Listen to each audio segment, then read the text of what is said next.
弟兄姐妹平安，我们现在一起来唱今天的回应诗。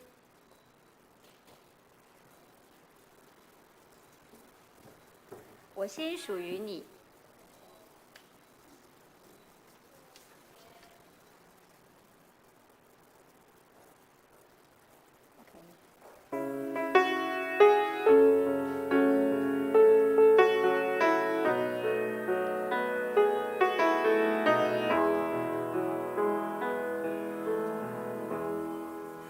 我来到你面前，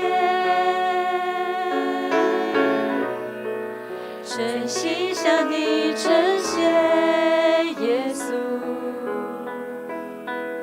你是如此爱我，我单单属于你。主，我在这里献上我的心，生命的一切完全献给你，因为我并没有财宝和精明能够献给你，唯有我的心，我为你祷告，唯一的呼求是你能引导我，献上的全所拥有，愿我这一生成为你器皿，能完成你旨意。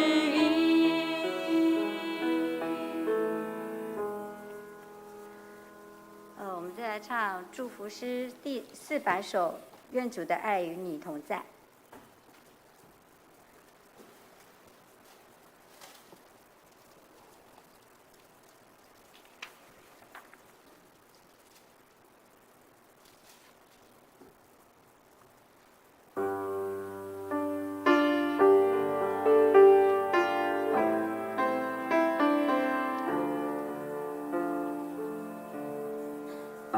愿主的爱与你同在，无论你在何方。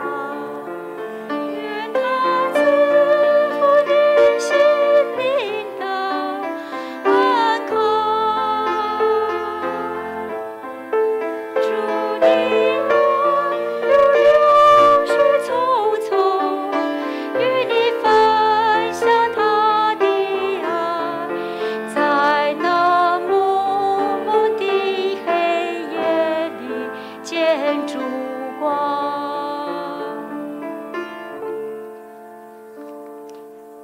OK， 好，今天诗歌唱到这边，把时间交给敬拜赞美。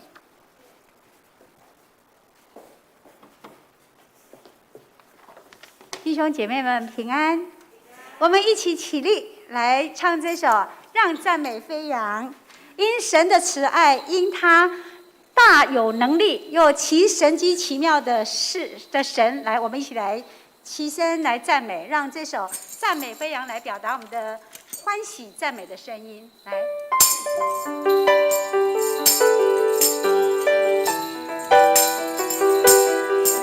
我们一起把手举起来，让我们心跟着飞扬起来。在这美丽的时刻，我们相聚在一起，神的爱拥抱着我们，闪闪灵充满着你，当晨曦进入他的门，当赞美进入他的约，几乎都要向欢呼，当有气息都要赞美他。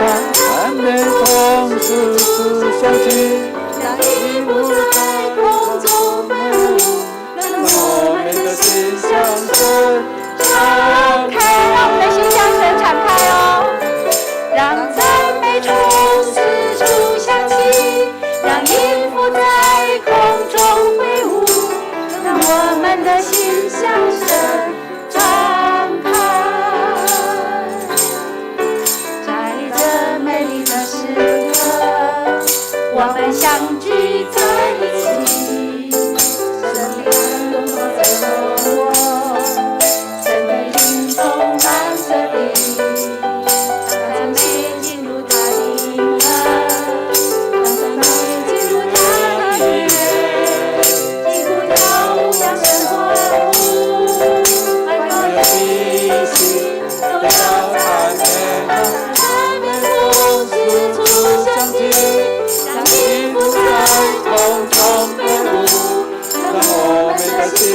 神敞开，让赞美风四处响起，让音符在空中飞舞，让我们的心向神敞开。让赞美从四处响起，让赞美从四处响起，让音符在空中飞舞，让我们的心向神敞开。让赞美从四处响起，让音符在空中飞舞，让我们的心向神敞开。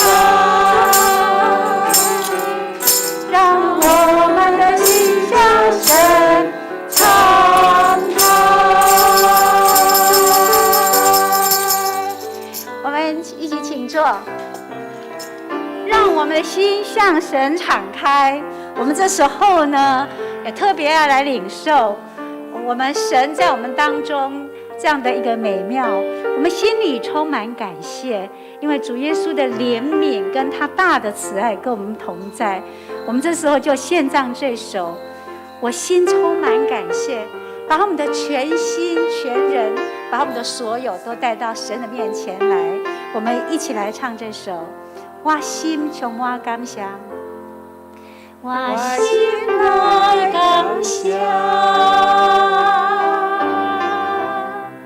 主耶稣怜悯的疼痛，你听我下面我所有的主兄弟我恩，一切我所有，我心命的灵魂，我的心的吹动，我在你相思，你引我到一心，没有落主无听，来我主最最主兄弟请听我，小小的困求，我已经很高兴。虽然无经济，因我为你生命来做你的器具，主接受我奉献。我心来感谢，我心来感谢，主耶稣怜悯的疼痛。我下面我所有的主兄弟我恩，一切我所有，我心命的灵魂，我的心的吹动，我在灵里相思。我可以心，没有落主无听，来我主吹吹主兄弟请听我，小小的困求，我已经很家己，我虽然无经济，因我为你生命来做你的器具。主接受我奉献，主兄弟我奉献，一切我所有。主兄弟我奉献，一切我所有。我心命的灵魂，我的心的吹动，我在灵里相思，你引我到一心。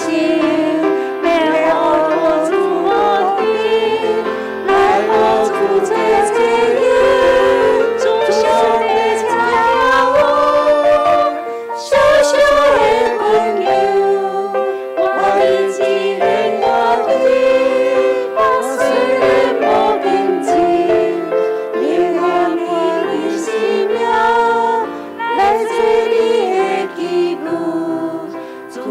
修我宏愿，主家修我宏愿。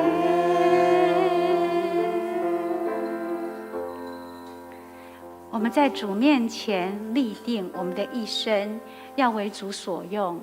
主耶稣也跟我们讲，让我们要尽心、尽性、尽意爱主你的神，这是诫命当中的第一，而且也是最大的。我们这时候一起来唱这首《活出爱》，让活出爱成为我们生命当中的祝福。有一份爱从天而来，比山高，比海深，参透摸不着，却看得见。因为有你，因为有我，甘心也用心爱，把心中这一份爱活出来。弟兄姐妹们，我们身体可以律动一下。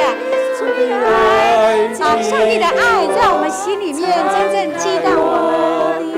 我们自己也跟上帝讲说，耶稣的爱激励我，我愿意让自己成为别人的祝福。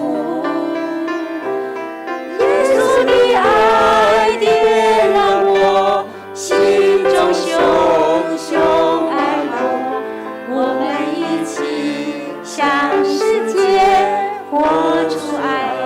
耶稣的爱，耶稣的爱激励我，敞开我的生命，让自己成为别人祝福。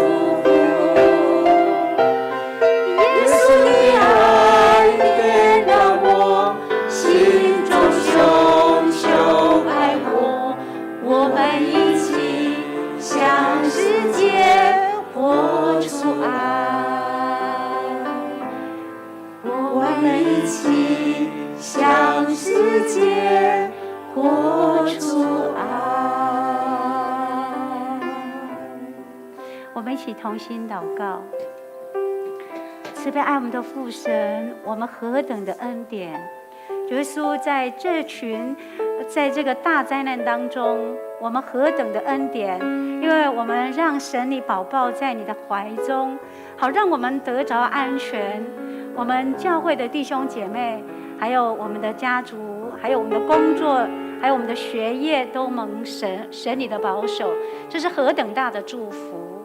主耶稣，愿我们今天所吟唱的诗歌，在这当中展现神你的恩典、慈爱、荣美、尊荣的这样的心意，能够成为馨香的祭，成为上帝的喜悦。我们敬前排列祷告，奉主耶稣的名求，阿们。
当称谢进入他的门，当赞美进入他的院，当感谢他，称颂他的名，因为耶和华本为善，他的慈爱存到永远，他的信实直到万代。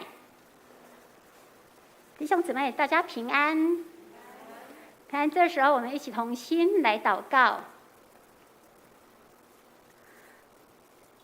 慈爱的天父上帝，今天是你设定的圣日，也是安息日，我们很欢喜来到你的面前来敬拜、服侍、赞美你。感谢主你的恩典，感谢主你日夜的看顾、照顾我们，让我们平安的度过这一段期间的疫情。主啊，感谢你带领我们出黑暗，进入到主你的光明当中。感谢主，你保守、施恩、赐福、平安于我们。感谢主，你的恩典是何等的多，数不尽的恩典。主，你的爱是何等的长阔高深。我们要歌颂赞美主，感谢赞美主。主啊，世界的疫情还是在蔓延当中。哦，主啊，这个世界依然在你的手中转动，时间也在主你的手中来运行，我们的生命也在你的手中运行。主啊，我们真的没有什么好夸口，若是有的话，我们只夸口我们是何等的软弱，何等的渺小。主啊，求主你继续让你的国度降临在这地，来医治这地，让你的名被高举，让世界全地都能得着你的掌权以及帮助。主，求主来帮助我们在这患难当中，让我们明白主你美好的旨意，让我们能在有限的生命里头来尽心尽意尽力来服侍主，来爱主。主，我们献上我们卑微的生命，来成为主你的器皿，愿你来使用我们。主，求主也将圣灵大大充满在我们当中，充满在教会。哈利路亚！感谢赞美主，我们这样祷告都是奉靠主耶稣基督得胜的名求，阿们。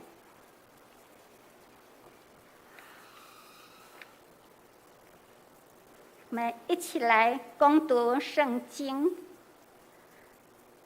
圣经是记载在新约马可福音书第12章。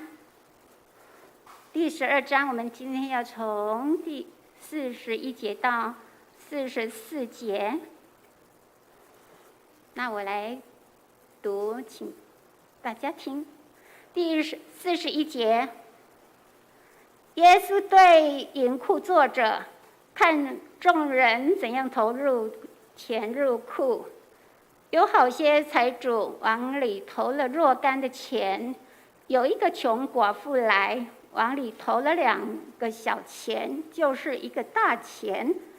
耶稣叫门徒来说：“我实在告诉你们，这穷寡妇投入库里的，比众人投入的更多，因为他们都是自己有余，拿出来投在里头，但这寡妇是自己不足，把她一切养生的都投上了以上。”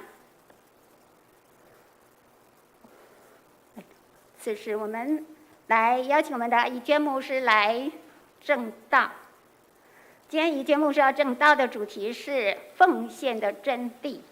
奉献的真谛。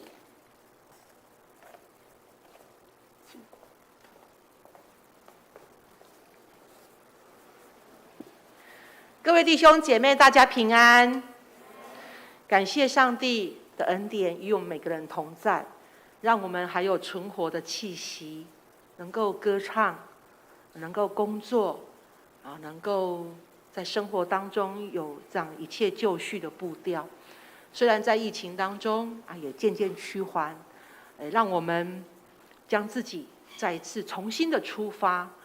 这3个月，回想从5月中到现在，我们大概可以对比出，我们可以来到教会，这样的是一个何等美善、何等美好、何等的幸福。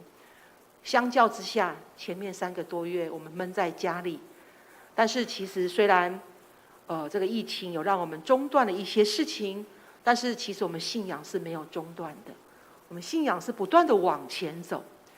信仰是一段在追求成圣的道路，成圣这成圣的道路没有一个终点，我们每个人都是在这个过程里面，在经历上帝的恩典。所以就算很多事情我们有中断的一天，包括我们人的生命有终止的一天，但是正如圣经所说，这个天地会废去，草木会枯干，但是唯有上帝的爱，上帝的话是永远长存。让我们每个人都心存这样的盼望，在面对我们每一个年日里面所当面对的这些的挑战，让我们心存盼望来过每一天的生活。因为上帝在他的话语当中都已经应许我们。我们同心来祷告。天父上帝，我们感谢赞美你，感谢你透过我们每天的生活，你与我们同在，在每一个脚步里面，每一个声音里面，每一个动作里面，主，我们看见我们能够还有存活的生命，还有存活的气息，这是何等的恩典。主，我们感谢赞美你，让我们再次来到你的面前，将我们的全人全神能够仰望，也将我们全人奉献给主，让我们一生走在神你所喜悦的道路上面，用我们的生命来见证神你的荣美。这样祷告奉靠主耶稣基督的名，阿们。今天用奉献的真谛这一个主题来跟大家分享，透过今天的经文，我们来思考什么是奉献，然后怎么样的奉献可以让我们蒙神的喜悦。那为什么基督徒要奉献？奉献有很多的层面，那最基本，奉献源于人对上帝的爱。我们所做的每一个奉献，不管是看得见的、看不见的，身体的、心理的、心灵的，我们都是因为对上帝的爱。基督教是一个很注重爱的宗教，强调要爱人，也要爱上帝，爱邻舍。耶稣说，你要尽心、尽性、尽意爱主你的神，这是诫命中的第一，也是最大的。尽心、尽性、尽意，那种尽力的感觉，就像我们在拔河，那一种的用力，那一种的什么样，也要用点力，对不对？不能都放好伤让人家拖，有一种意志在这个当中。要爱看得见的人，跟那爱看不见的神，我们可以想想看，哪一个比较容易？当然是爱那看得见的人，我们看得到、可以掌握的，我们觉得可以去爱。但是要怎么去爱那看不见的神，这是我们基督徒一生的功课。要怎么样去爱那看不见的神，而且是没有时间、空间、地点的限制。对上帝的爱，我们不只是用我们的情感来表示，我内心对上帝有感激、有感动。还有一个很重要的层面是，基督徒爱上帝要用我们的意志来爱上帝。这个意志包含理智上我们明白信仰的真理，包括我们明白上帝是怎么样的一位神，上帝的形象。进一步这些促成我们愿意委身来服侍跟奉献。就这个意志另外一个层面，提升到意志上面对上帝的爱。那我们要如何来爱上帝呢？爱上帝其中一个表现，评估我们可以问：到底我有没有爱上帝？我要怎么来爱？爱上帝其中一个表现，就是我们能够毫无保留的、甘心乐意的，将我们生命当中最好的那个部分来奉献给上帝。那这个最好对我们来讲有不同的一个意义。我们可以就来思考，那看得见的早期的宣教师，我们就以北部马偕博士是北部的福音的先锋者，若以他为一个例子，他要将他最好的来奉献给上帝，是指他的什么？就让我想到，就是他的年轻岁月。我们说年轻就是什么？就是本钱嘛。那年轻日子一过了，就不会再年轻了。人就是一直往中年、壮年、老年这样的路途在往前的前进我们的年日。所以一个人对一些传福音的人来讲，他最好的就是他生命最有力气的，最有创造力，最有力量，最有思想，最有活力的。那我们思考看看，在我们生命当中，你的最好是什么？我记得在小时候有一个印象，早期的教会，在进来这个教堂的那个礼拜堂的大门要进去的时候，我们就玄关那个地方就会放一个奉献箱，然后信徒呢进来做礼拜，第一件事情就先把奉献的金钱投进去，然后才走进来做礼拜。那也有的教会会在讲台的两旁有放置类似这样的奉献箱，然后让信徒走出来，把这个奉献投进去。所以这个奉献箱就像今天经文所讲的银库，银库是圣殿的奉献箱。今天我们从这个事件里面看到一个妇人，她奉献了将她的养生的费用奉献，在人看或许是一个动作，但是在上帝看，他是看到了这一位妇人她所奉献的心志。所以每次在礼拜当中，我们有这个程序，就是有这个奉献的时候，当我们投入这个奉献的金钱的时候，我们也来思考，我们是否也将我们的全人投入奉献给上帝。这个是比我们奉献金钱更重要。就是当我们这是一个象征动作，当我们把奉献的金钱投进去这个奉献袋的时候，同时我们也将我们的生命怎么样投进去奉献给上帝。我记得在韩国的教会有几次的之前有几次的机会到韩国教会去做礼拜，他们在奉献的那段时间有什么样的一个表达？除了有奉献金钱，有的教会还会有一些音乐家唱声乐或拉小提琴，有的是教授，有的是老师，在那当中献乐，而是用那美好的乐音，也在表达他们向上帝的奉献。今天的经文，事情发生在耶稣最后要进入耶路撒冷的那一周。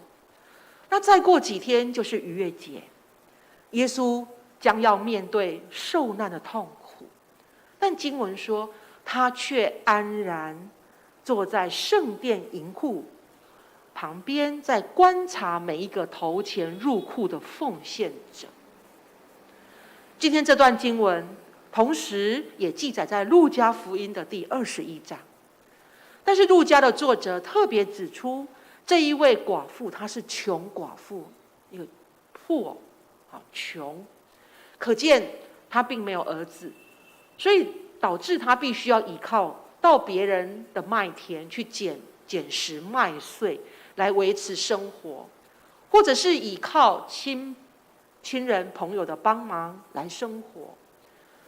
所以他所奉献的那2个小铜板，那个小钱，其实对他来讲是一个很大的数目，因为那个圣经说那是他的养生，他所依靠的。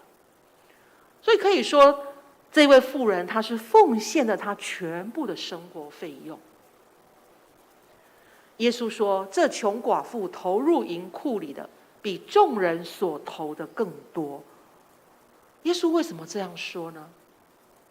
后面这一句一个重点，耶稣说，众人都是自己有余的拿出来投在里面，但是这个穷寡妇，她是把自己的不足把她的一切养生都投上了。这2个有不一样。有一个人有一种状况是众人将他剩下的拿出来投下去，但是这个穷寡妇她已经不足了，她还把她的所有的不足怎么样？她所拥有的全部奉献下去。所以可以用一句话来形容，就是她是在有限的拥有做一个完全的奉献。所以给我们另外一个思考角度是，我们要学习在自己不足的时候仍然愿意献上，因为上帝他不只要我们有的，连我们没有的他也要。那我们可以问，我的不足是什么？我记得过去在牧会的场景里面，有一幕让我永远存在我的这个印象里面。有一个妇人，她的生命经历是非常的，如果用华语字来形容，就是说咱讲悲惨。首先呢，她的先生过去也不是一个很照顾家庭的人，后来中风了，后来坐轮椅，他就要服侍他。然后呢，这个妇人她有一个儿子，这个儿子就走上了歧途，吸毒。然后后来呢，这个妇人又要帮忙照顾一个孙子，从大概满月之后就带回家里，背着他要到外面去卖面，面摊做小本生意。然后他的家呢是住在那种屋檐低下的屋檐，一下大雨就是淹水，入水，水会跑进去他的家，地势比较低。后来呢，他的先生过世了，他的儿子也因为毒品的关系也过世了。所以我们看到这个妇人真的是一生坎坷，我们说坎坷，但是他受洗了，成为基督徒。每次来到教会的时候，他都坐在最后面。我从来没有看过他坐在前面或中间，他就是坐在后面。然后每次来到教会，第一件事情，他就是安静的头低低的在那边祷告。所以这是让我想到什么？上帝，那我们如果讲到这个妇人，她到底可以奉献什么给上帝呢？透过今天的经文，其实我们再次来思考，到底上帝要我们的什么东西？诗人说，神所要的祭就是忧伤的灵，神啊，忧伤痛悔的心你必不轻看。所以这个妇人她的形象在我心中，我想到的就是她每次来到神的圣殿的时候，她就是拿出她忧伤痛悔的心。所以上帝即使我们是一颗忧伤痛悔的心，上帝他都要，他都接纳。所以首先我们知道，奉献上帝要的是我们的心。奉献对于基督徒有什么样的意义？基督徒为什么要奉献？在我们认识上帝之前，认识主之前，主已经先将他的生命奉献给我们，为我们牺牲。所以这个就是我们奉献给上帝，上帝毫无保留将他的独生爱子，毫无保留将那最好的、唯一的、珍贵的奉献给全人类。所以奉献是我们对上帝表达感恩、感谢的一个行动，我们把它化为一个行动展现出来。出埃及记，上帝说：“谁也不可空手来朝见我。”每次当我们来朝见上帝的时候，就像这样来做礼拜的时候，我们带什么礼物来献给上帝？我们带什么样的礼物？我们生命中的什么样的礼物？我们所珍贵的来奉献给上帝。事实上，上帝他并没有欠缺东西、金钱，但是在奉献本身这个过程，是要让奉献的人来得到一个整全的一个益处。因为在奉献的过程当中，人要来经验上帝的赐福跟恩典，并且也让我们在当中学习信心交托的功课。那我们要奉献什么给上帝呢？有4献。好，我们一起读出来：献身就是活祭，再来献功，恩赐才能，再来献金，我们的金钱，再来献心，我们的心灵和诚实。所以敬拜上帝的时候，我们最重要的是我们的心灵跟诚实。一旦我们体会到了上帝你这么爱我，你毫无保留的为我来舍命，那我用我的身体的服事，我的恩赐才能的服事，奉献上帝给我这个恩典，这个金钱，来表达我对你的感恩。所以今天这段经文让我们看到一个全然奉献的行动，是出于一个卑微的妇人，她身上只有2个小钱，其实她大可为自己保留一个，只奉献1个小钱嘛，这个我想不为过。但是她是完全的奉献。我们看到她明知自己的不足，但是却把她的一切都怎么样投上了。宗教改革家马丁路德说过一句话，他说，在基督徒的信仰历程当中，有3次的板衣。第一次是我们理性的板衣，因为我们明白，我们愿意，这个理性，我们有人在信主的时候听一听，这个蛮有道理的哦，这个信仰真理，是我想要追求。那有人甚至会跟其他宗教做一个比较，基督教是比较好哦，比较有生命，有这个真实的这个丰富的这个全员的生命。那理性上面可以了解。第二，他感性，他对上帝有体会，真的有一位神他随时都与我同在，他爱我。所以第一个板衣是理性，第二个板衣感性，但第3个呢，同时也是最难，这也是马丁路德讲的，最难的就是什么？金钱的板衣。最后一关要你掏出钱来，拿出钱，就像这位妇人这样全部奉献上，那是不容易的。因为人会为自己来保留。所以奉献应有的心态是什么？我们看到这个穷寡妇，她奉献了她的真心，她的完全。首先第一点，奉献的时候，我们必须有正确的动机。或许我们会问就奉献就奉献，还有什么动机可言我就是奉献了我们要常常在查验自己的内心。这个动机就是第一点，又分2小点。第一点是甘心乐意。哥林多后书9章7节说，捐得乐意的人是神所怎么样喜悦的。我们不管在做什么样的奉献，不管是献身、献金、献功、献心，我们都要不做难、不勉强，这是完全出于我们的欢欢喜喜的心。一旦你奉献了，不管是你的时间、恩赐才能、你的金钱，你就是以这样子为欢喜快乐，一点也不感到烦恼、忧愁、勉强，很艰难，没有，你就是怎么样出去了。第二个，奉献的正确动机是我们有单纯的心，不为了自己的利益或者是别人的眼光。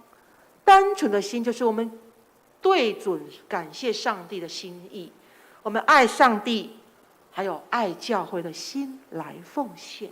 第二，奉献是将从上帝所领受的，我们归还给上帝。有一句话这样讲说，我们为主做工，其实不是牺牲哈。有人说哇，你做牺牲的来做主的工，你牺牲奉献。其实做主的工或是奉献，我们是把上帝给我们的，我们再归还给上帝。就像台语的这个奉献是说，甘愿行力最弃骨，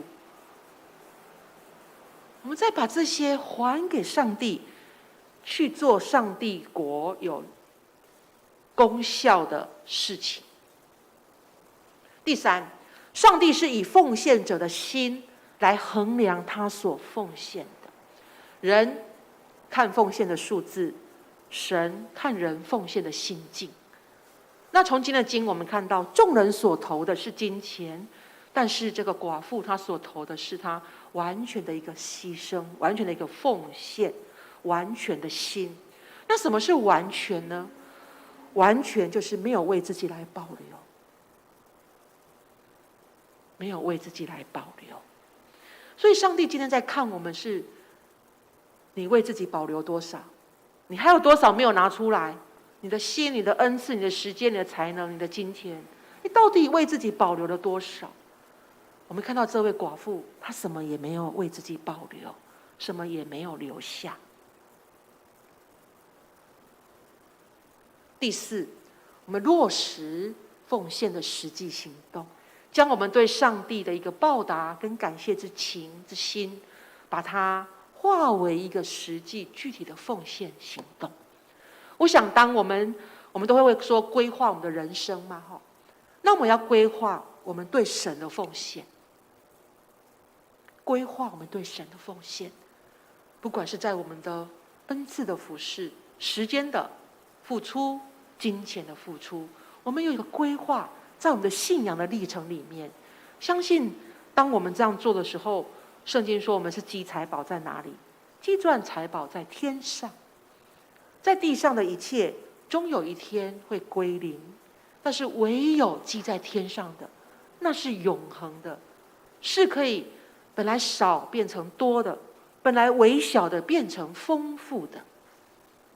那我们要教导我们的孩子孙子来奉献。我记得在我小时候，我的妈妈会在一些特别的节气，比如圣诞节、感恩节，或者是复活节等等过年，她就准备一包红包。红包不是给我的她会写感谢上帝，然后写上我们3姐妹的名字，每人会跟我们讲说，这个是在礼拜的时候要奉献给上帝的，而且要拿出最新的纸钞。我曾经看过那个奉献的钱，我要肉嘎呢，皱皱的，然后最旧的。那有些人还投入一些外币，这样投下去。我想，当我们在奉献，虽然是人看不到，但是上帝都看到我们的心。我们是将我们最新的纸钞拿来奉献给上帝。有人问上帝一件事，他说：“你愿意有100个90%将自己奉献给主的人，还是你要10个100%将自己奉献给主的人？”这不一样哦。你要100个人很多，但是他们都只有90%的对神的心力，还有为自己保留那10%的。主啊，你是要这样的人，还是你要就算只有10个人，可是这10个人是100%将自己奉献给主的人？如果你是上帝，你会怎么回答？各位，上帝今天在看什么？我想上帝今天他不是在看这间教堂它的规模，它有多大多荣美，建筑有多好看，他也不是在看我们的人数有多少，他也不是在看我们的奉献金额总数有多少，也不是在看我们的事工有多广。上帝今天在看的是我们每个人，有多少人，泸州教会里面有多少人是愿意100%将自己奉献给主。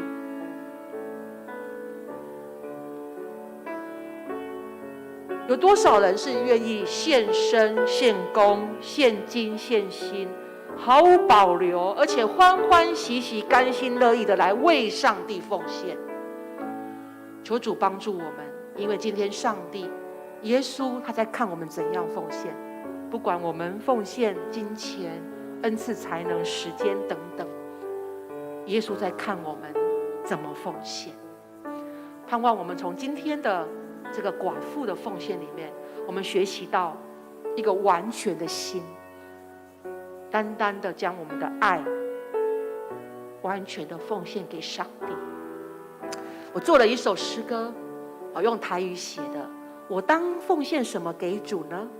感谢主耶稣为我受死，流出宝血听我告诫。我就献什么给主，通表明我心的感谢。我要献身、献工、献金，全献我的心。虽然我所有真小可、真微细，总是我甘愿献主做客据。感谢主耶稣为我受定死，流出了宝血，爱我到极致。我当奉献什么给主，来表明我心中的感激？我要献身、献功、献金，完全奉献我的心。虽然我所拥有的非常小、非常少，但是我愿意将一切归还给上帝来做器具。我们要请滋问姐妹，来唱这一首诗歌，当中我们可以一起哼唱。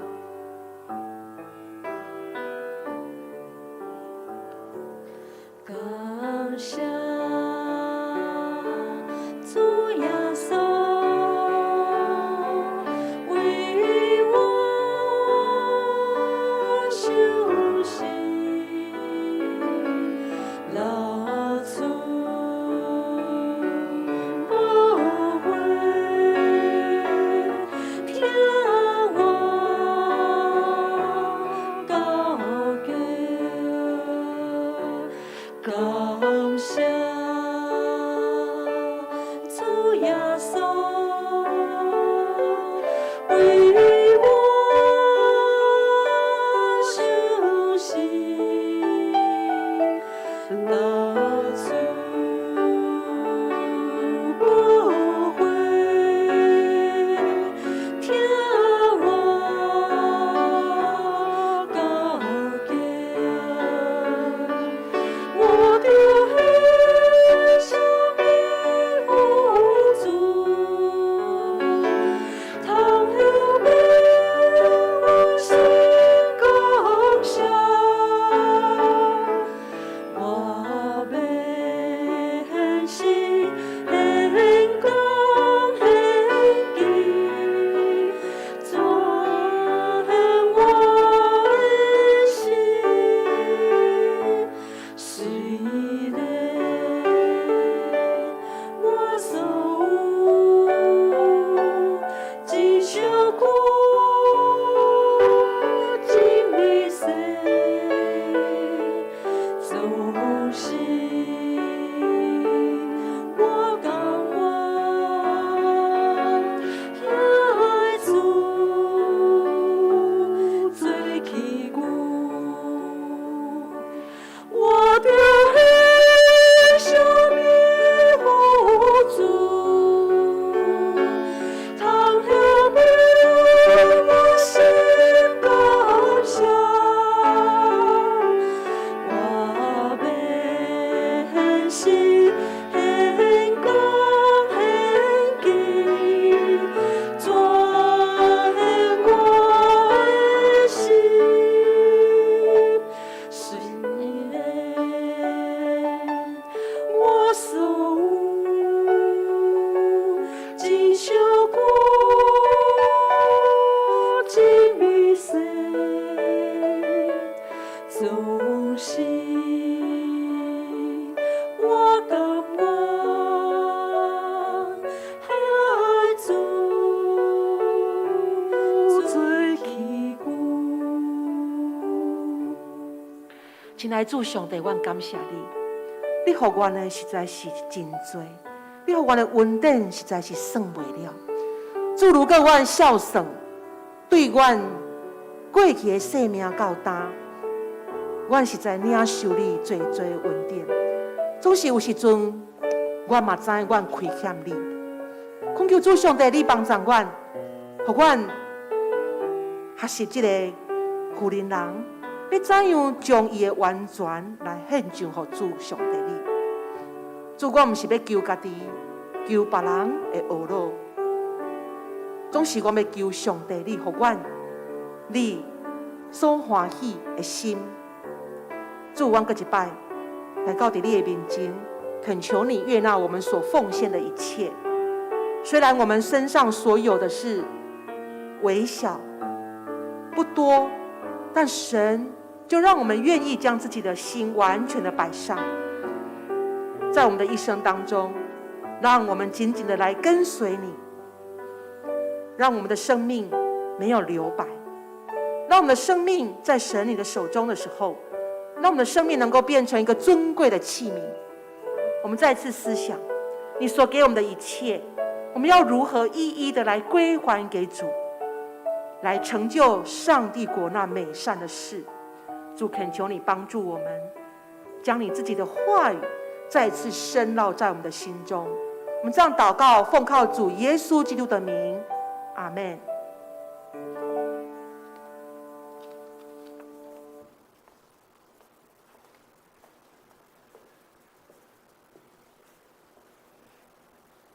感谢怡娟牧师的正道，也感谢主，真的及时发挥了这个作诗作曲。怡娟牧师做的诗歌很好听，也感谢滋问的献唱。那我们此时来回应上帝的恩典，来唱《我心属于你》，请大家起立来唱《我心属于你》。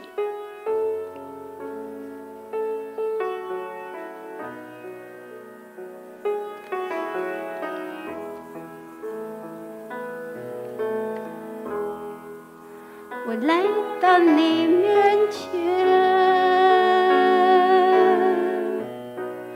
真心向你呈现耶稣，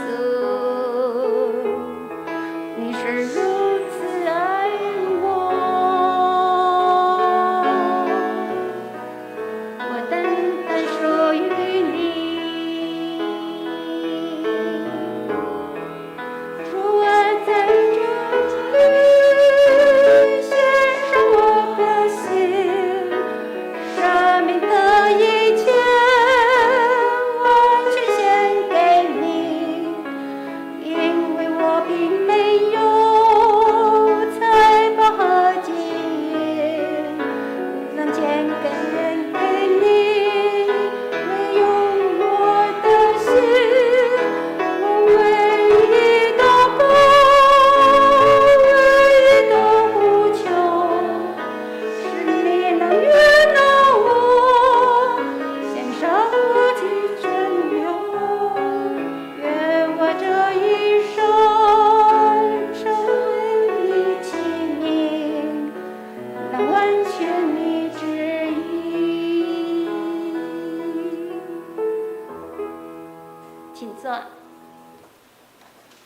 请我们预备心来奉献，来回应上帝的爱。来，请服侍的同工来执献。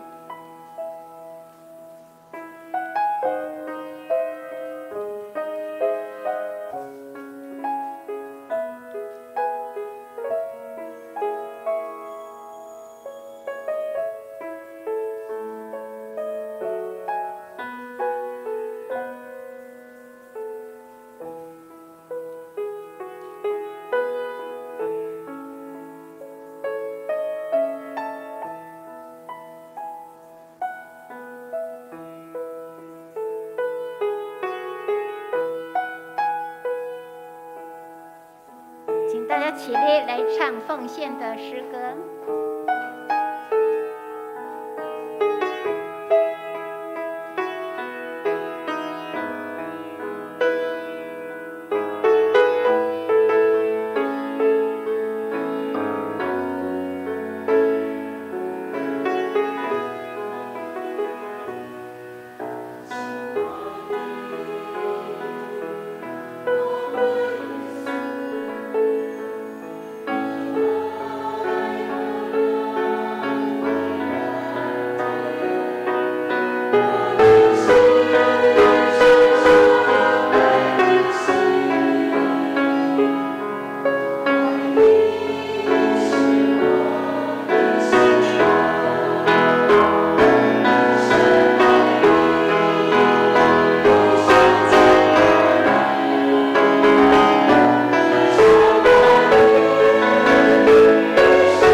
让我们今天的金句来一起攻读。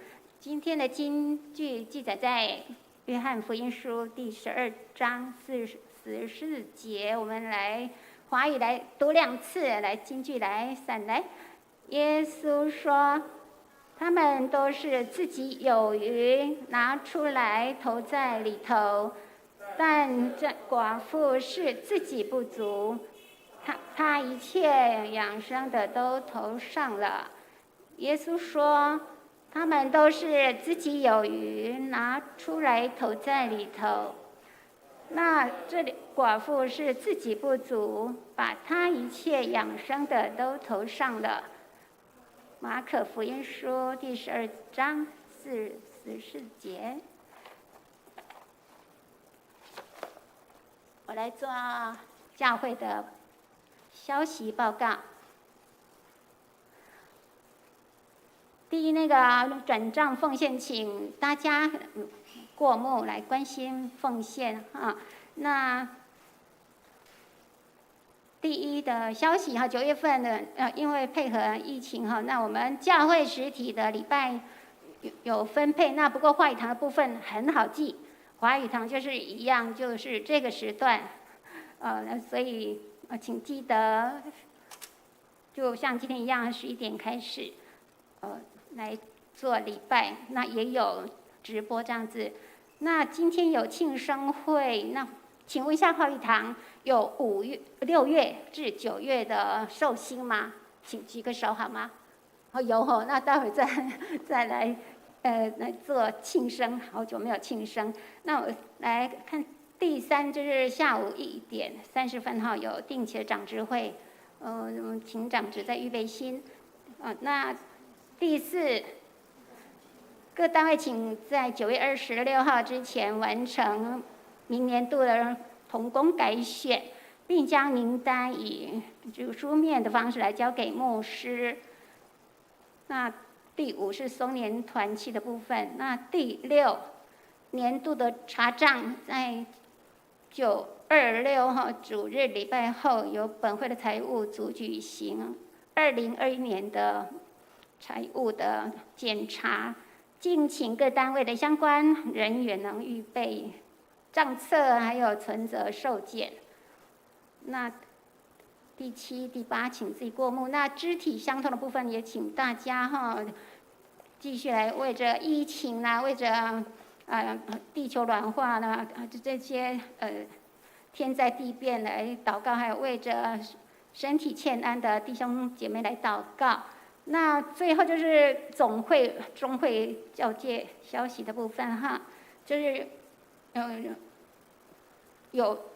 要是啦，就是假设有确诊的话，就有补助的部分，那请大家过目。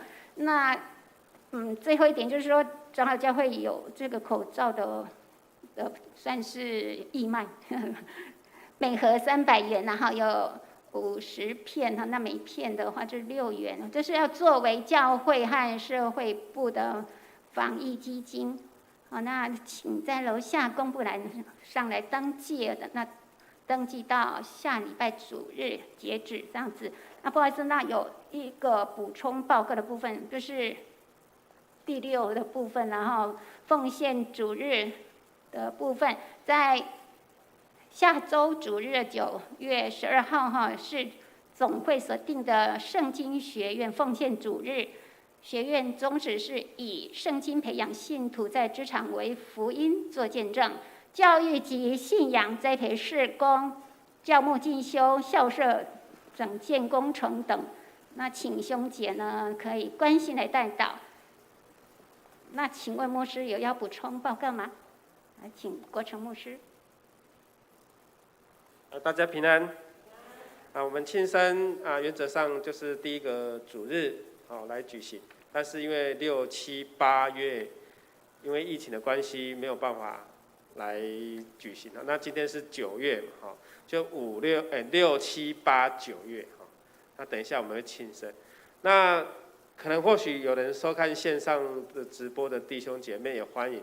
10月第一个主日也会举行庆生。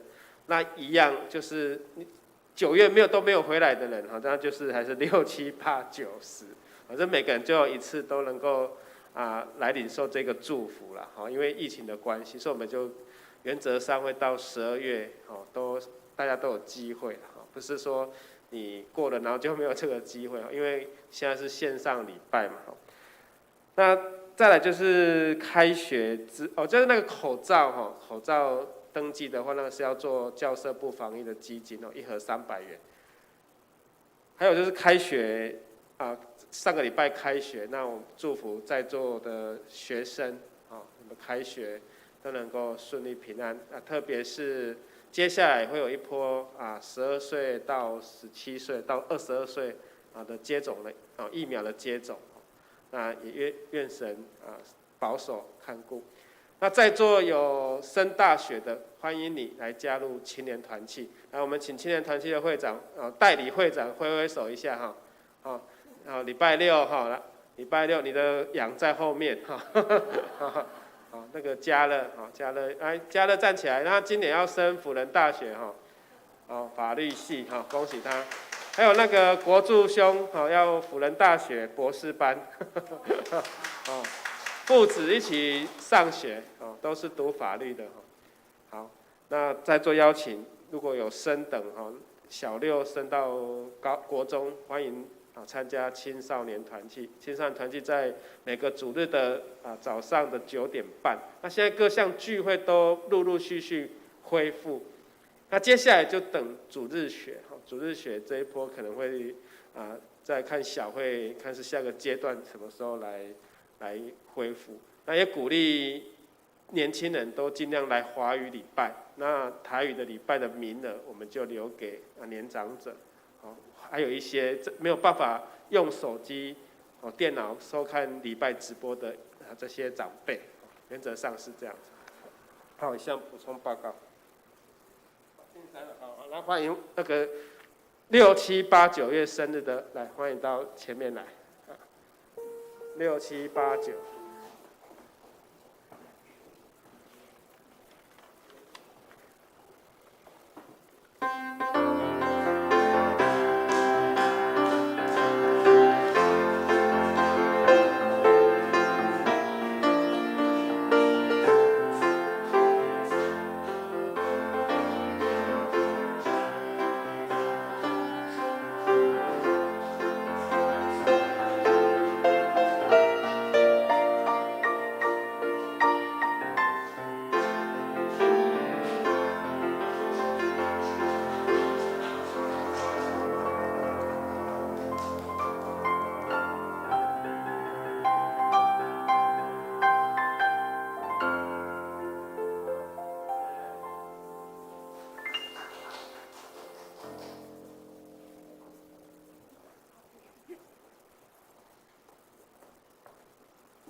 祝福寿星们生日快乐，福杯满溢。那来，我们最后来唱祝福的诗歌400圣诗400首，请大家起立来唱。那唱完之后呢，请义娟牧师来祝祷。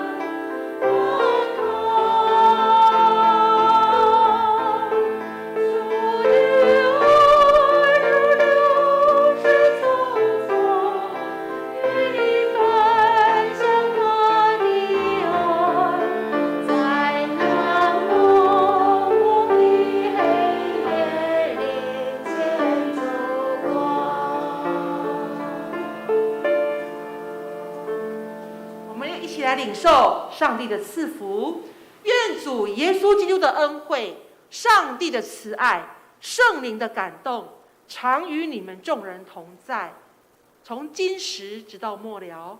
阿们。阿们。